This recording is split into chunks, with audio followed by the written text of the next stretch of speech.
भाजी विक्रेते आशा इंदुराव कोकरे।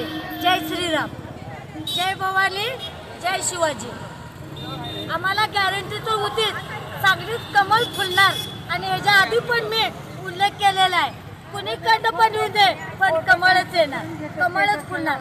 आणि याचा आज आम्हाला दिवाळी गेल्या महिन्यात झाल्या, पण आज आमची दिवाळी आहे।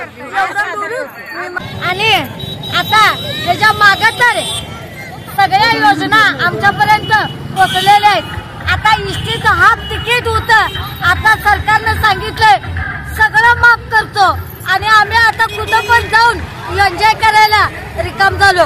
बाळूमामा काय, पंढरपूर काय, आता आमचा इष्टीचा मोबदला कमी झाल्यामुळे आम्हाला कुणाकडे हात पसरायची गरज नाही, कारण ते आम्हाला आधीच भावानं सांगितलेलं आहे। आणि आम्हाला आता 1500 रुपये होतं, आता 2100 रुपये होणार याची गॅरंटी मला आहे।